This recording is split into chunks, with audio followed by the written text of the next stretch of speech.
'Twas on that Easter Sunday morning that the angels rolled the stone away.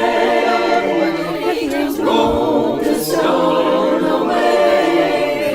The angels rolled the stone away. 'Twas on that Easter Sunday morning that the angels rolled the stone away. Sister Mary, she came running just about the break of day. She was bringing news from heaven that the angels rolled the stone away.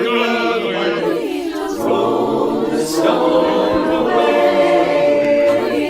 Rolled the stone away. 'Twas on that Easter Sunday morning that the angels rolled the stone away. Said the angel, he is not here. He is risen as he said. Why seek ye the living way down here among the dead? The angels Rolled the stone away. The angels Rolled the stone away. 'Twas on that Easter Sunday morning that the angels rolled the stone away. Jesus said, touch me not, Mary, but go on ahead of me. Go and tell all my disciples to meet me in Galilee. The angels Roll the stone away. The angels Roll the stone away. 'Twas on that Easter Sunday morning that the angels rolled the stone away. Brother Thomas, he came running, and his eyes were open wide. Jesus said, man, if you doubt me, come put your hand right in my side. The angels Roll the stone away. The angels roll the stone away. 'Twas on that Easter Sunday morning that the angels roll the stone away. The angels roll the stone away. The angels roll the stone away. 'Twas on that Easter Sunday morning that the angels roll the stone away. 'Twas on that Easter Sunday morning that the angels roll the stone away.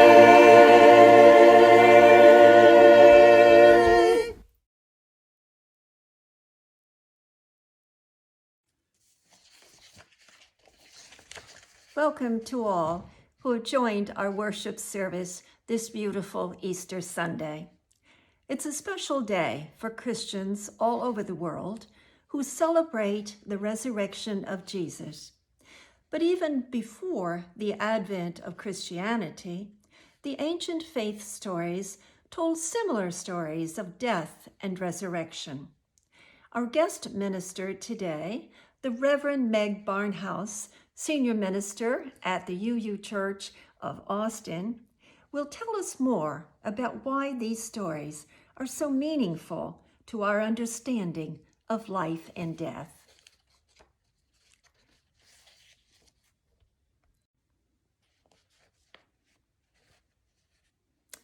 Our chalice lighting this morning is After He is Risen, written by Joshua Powlett. After the hosannas have all been shouted, after the anguished moments in the garden have been spent, after take this bread and eat, take this wine and drink, after betrayal with a kiss, after hands washed and 39 lashes. After 7 last words, and he breathed his last. After crucifixion and death, after laying his body in the tomb, after rolling away the stone and proclamation of he is risen, now let us rise. Let us awaken to a new dawn, a new day. Let us remake the world with the hope of Easter. Let us free the prisoners, house the homeless, educate the children, offer gainful work to all who are willing and able to work. Protect soil, water, air, and food. End all forms of state-sanctioned violence. Now, we awaken and stay woke. Now, may we rise and stay risen.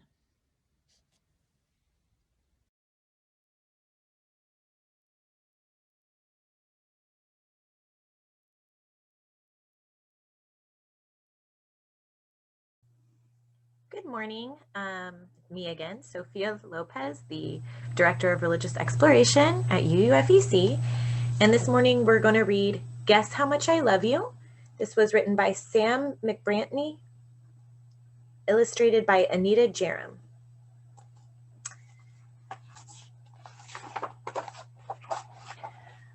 Little Nut Brown Hare, who was going to bed, held on tight to Big Nut Brown Hare's very long ears.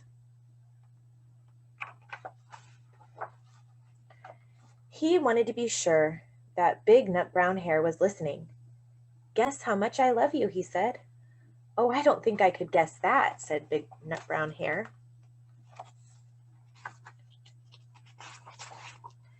This much, said Little Nut Brown Hare, stretching out his arms as wide as they could go.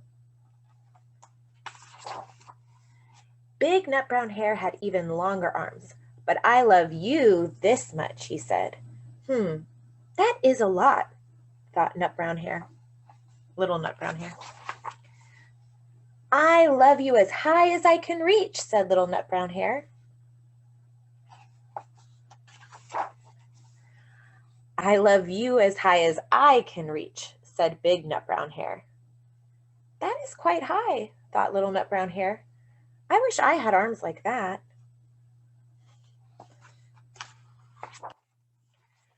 Then Little Nut Brown Hare had a good idea. He tumbled upside down and reached up the tree trunk with his feet. I love you all the way up to my toes, he said. And I love you all the way up to your toes, said Big Nut Brown Hare, swinging him high up over his head. I love you as high as I can hop, laughed Little Nut Brown Hare, bouncing up and down.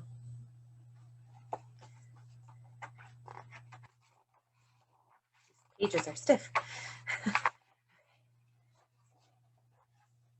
But I love you as high as I can hop, smiled Big Nut Brown Hare, and he hopped so high that his ears touched the highest branches above. That's good hopping, thought Little Nut Brown Hare. I wish I could hop high like that.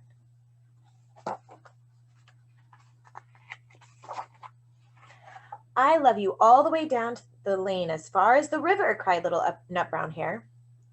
I love you across the river and over the hills, said Big Nut Brown Hare. That's very far, thought Little Nut Brown Hare. He was almost too sleepy to think anymore. Then he looked beyond the thorn bushes,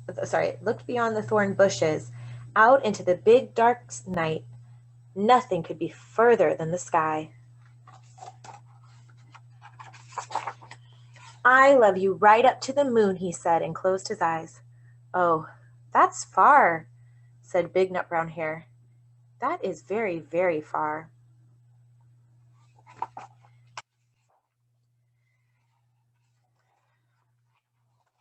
I'm skipping a page. Aha. I love you right up to the moon, he said. Oh, I didn't skip a page. Okay. Big nut brown hare settled little nut brown hare into his bed of leaves. He leaned over and kissed him goodnight.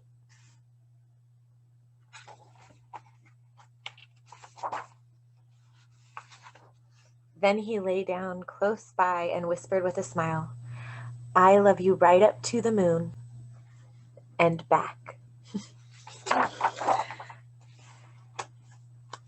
All right, that was our book. So I know it wasn't much of a sort of story, but it was bunnies for Easter. And also I think it's good to remember how much we love the people in our lives. So I hope you take this moment to think about those people who are really special to you and maybe reach out to them and remind them how much you love them. All right, have a great day.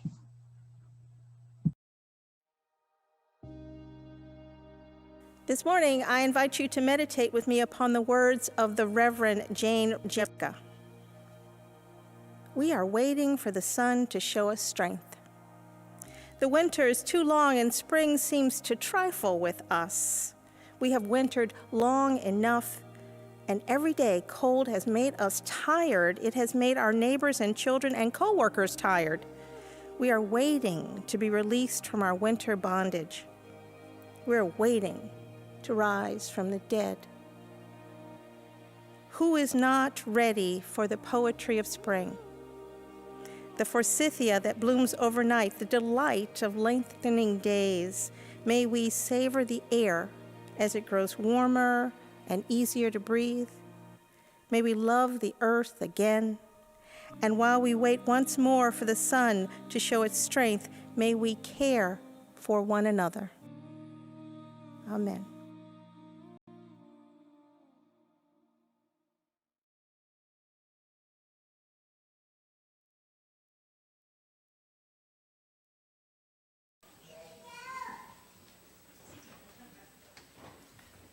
Every Sunday morning, we say together our mission, which keeps us focused on what we're here for. We gather in community to nourish souls, transform lives, and do justice. This morning, Christians in our congregation and around the world are celebrating Easter, the day of Jesus Christ's resurrection. In the Christian faith story, by being resurrected from the dead or resurrecting himself from the dead, depending on how you're hearing it, he no longer is Rabbi Jesus, the teacher, but he becomes the Christ, the Savior of humanity. Often joining with my Christian cousins, brothers, sisters, I preach on a Christian theme on Easter, but today I'm going back farther than that to a 5,000-year-old story. The story of Ishtar. Some people say the holiday was named after her. I think maybe kind of it was, but it was probably more named after a Germanic version of her, Ishtar, the goddess of the dawn and new beginnings. Her name is similar in many cultures: Astarte, Ashtaroth, Ostara, Ishtar. These were sailing people, these were traveling people, these were trading people, and you can well imagine the stories of the great goddess being brought to many far-flung lands. There's even a moon goddess, a birth goddess named Ixchel, who is a pre-Columbian Guatemalan goddess whose consort is a great giant rabbit. And she shares a similar story with Ishtar, the story of a descent into the underworld, being tormented for 3 days and then reemerging from death, transformed.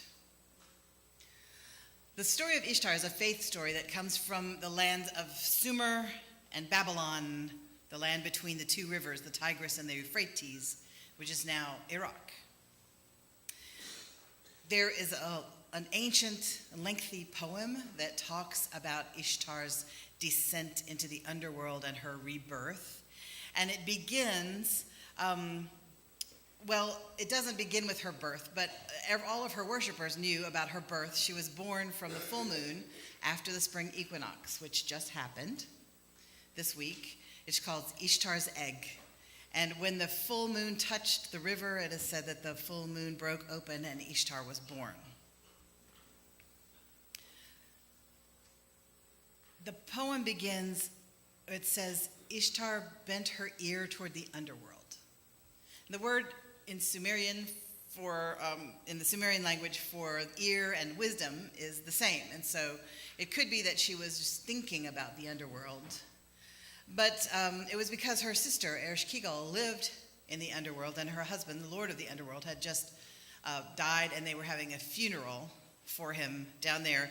And Ishtar wanted to go to the funeral. Now, she and her sister didn't like each other much. But she's going to the funeral because, that's what we do.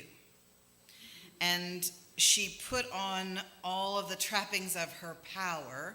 She put on her beautiful dress, her earrings, 7 things: a dress, earrings, a breastplate, a necklace, a belt around her waist, bracelets on her wrists and ankles, and a crown.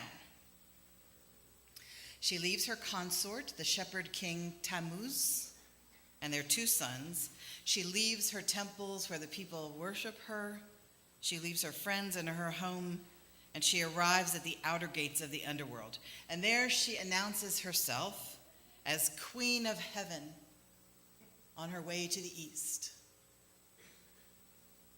The chief gatekeeper of the underworld is skeptical and questions her.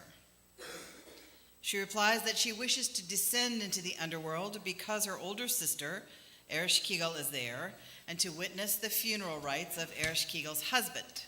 So the gate is opened a crack, and the attendant says, "Take off your crown." She says, "Why?" And he says, "Quiet, Ishtar. The ways of the underworld are perfect and must not be questioned." So she takes off her crown. At the second gate, her earrings are removed from her ears. At the third gate, the necklace from her neck. At the fourth gate, the ornaments from her breast. At the fifth gate, the girdle from her waist. At the sixth gate, the bracelets from her hands and feet. And at the seventh gate, her clothing is taken. Ishtar protests at each symbol of her power and her beauty and her authority being stripped from her. But she's told this is the experience of everyone who descends into the underworld. And the ways of the underworld are perfect and must not be questioned. When her sister sees her, she's not overjoyed. In fact, it says she turns on Ishtar the eyes of death.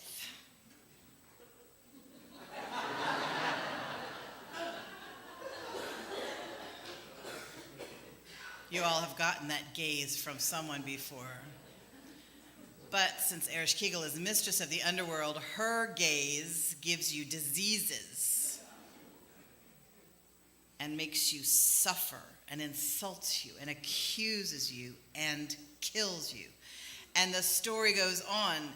Ishtar's corpse is hung on a meat hook in her sister's room for 3 days.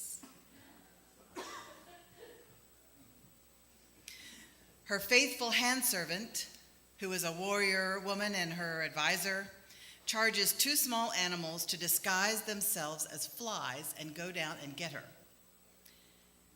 She says to them, "You will hear the queen of the underworld grieving and moaning as if she is in pain.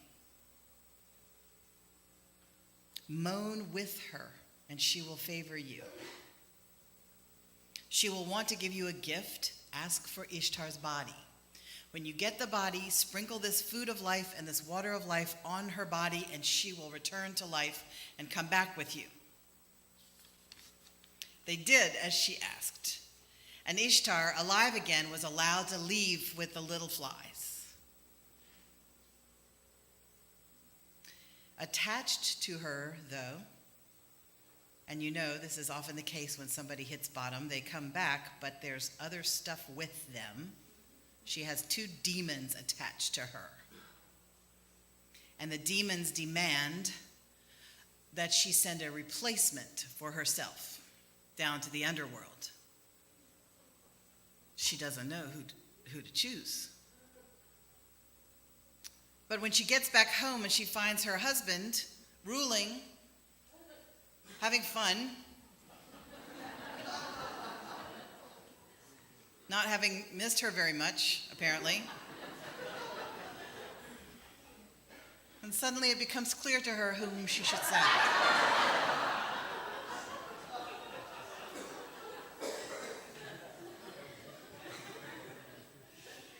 His sister is distressed and she says, "No, send me instead."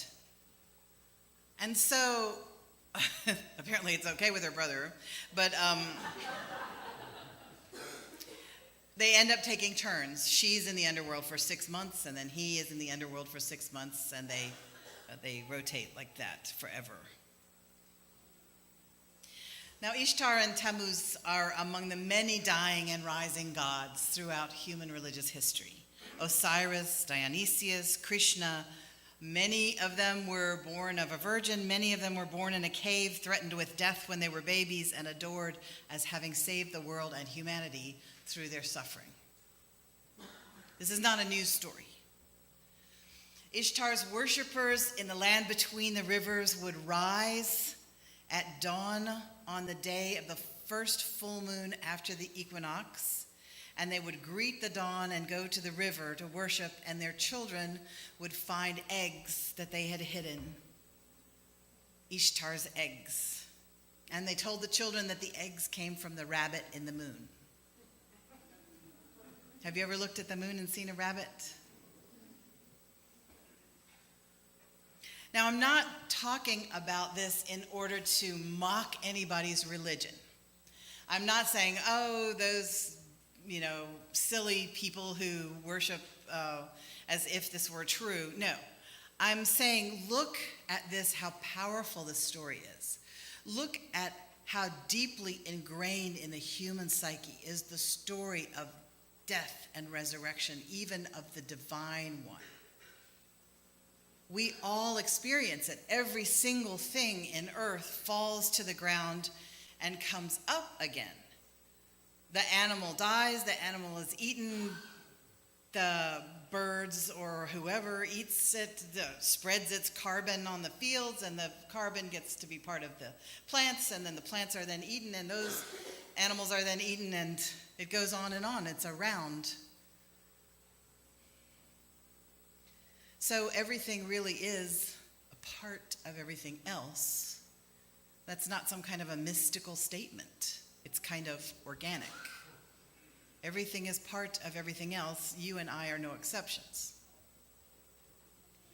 So this story of resurrection is a continuing story of a cycle of death and rebirth. And we don't only experience it with agriculture. We don't only experience it with our own fleshly life. We experience it in our emotional lives and in our lives as they happen to us. Over and over again, we go down into the underworld and come back up again to some extent or other. Over and over again, we have an experience that feels like everything that is precious to us, everything that matters, has been stripped away.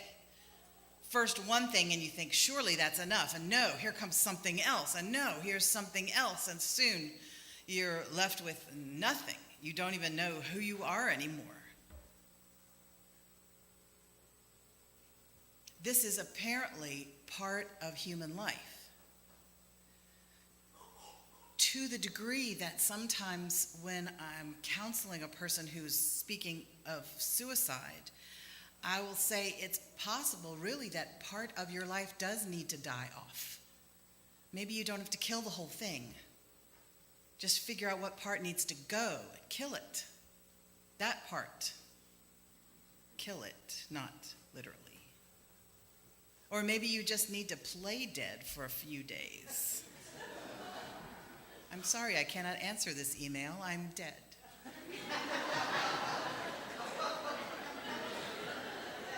Carry on without me. I'll be back.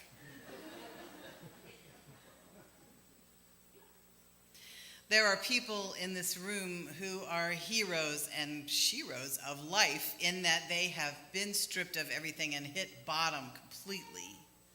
They've lost all their money, or they've lost their children, or they've lost their sanity, or they've lost every single thing that they know to be meaningful to them, and have come back transformed.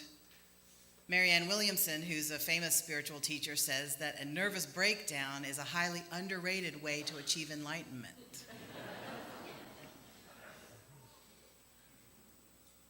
So the Easter story is a story of losing everything, and you feel sick to your soul, and hope seems absurd, and part of you has died, and you're in the dark. Now, when I approach a sacred story, a faith story, as you know, I approach it as if it were a dream. And the way I was trained to read dreams, everything in the dream is you. So Ishtar is you, and Erich Kegel is you, and the little flies are you, and everything is a part of you. This is one way to read the story, whether it's true or not. My teacher used to say, "Oh, Meg, quit worrying about whether it's true. Is it insight producing?" You know how Jungians are. So part of you has died, and something in you sends a tiny little buzzing down in there, and you hear it. And something wakes up. And there is some kind of food or water that is sprinkled on you, and you come back to life and walk out again, sometimes dragging demons with you. Is it just a human dynamic? Is it just an earth agricultural dynamic? I don't know, but it is deep in the human psyche, and we talk about it in our religions throughout history. There is, I got mad a couple years ago. There's a evangelical Christian humor magazine called the Wittenberg Door. It's just called The Door now. And they were kind of mocking people like me who equate Easter with nature cycles. And the words of a hymn that they wrote in the magazine say, "Jesus Christ is risen today, alleluia." But in the title, they crossed out the word Easter, and they put in "Pretty Yellow Flower Day." And in the verse, they cross out "is risen" and write, "may or may not be risen." Pretty Yellow Flower Day. I wanted to write them a letter entitled, "Your Mama's a Pretty Little Yellow Flower."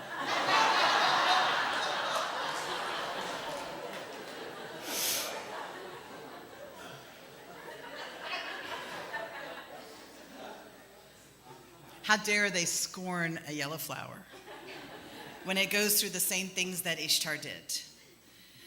The same things any dying and rising God does.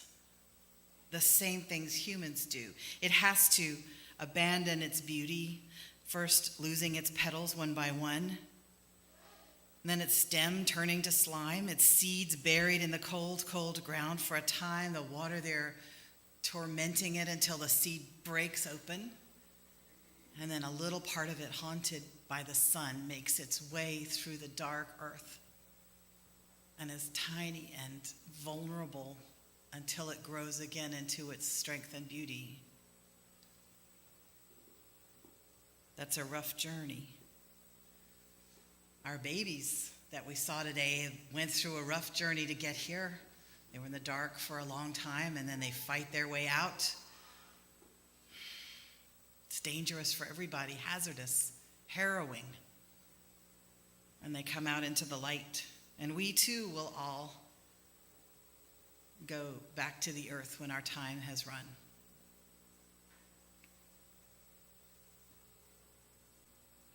Even the babies, I hope, after 100 years. As faith stories, these proclaim that the divine one is willing to descend into the underworld, stripped of everything divine, and to go through the same thing the pretty yellow flowers do and the same thing we do, same thing the animals do, suffer with us. And as they emerge, they conquer the power of death. The gods show us the way and teach us that there are pathways from here to there, and teach us that the great round continues. Behold the mystery. All that dies shall be reborn. May it be so in your life and in mine.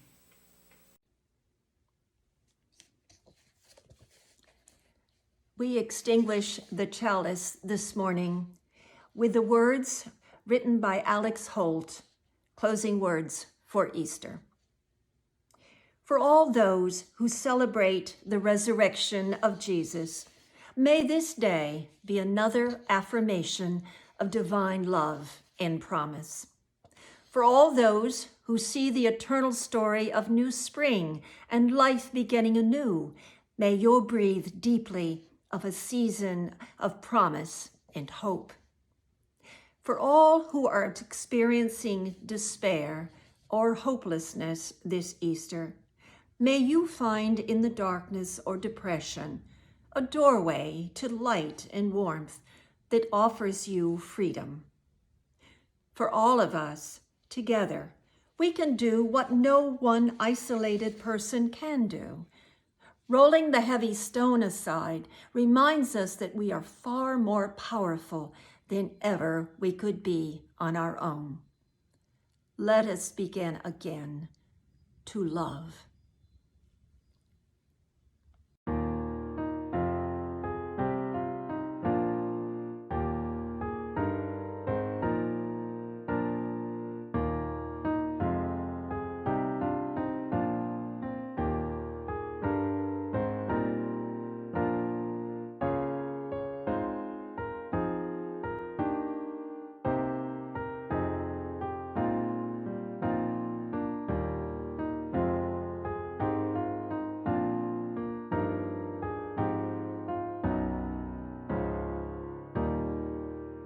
Spring has now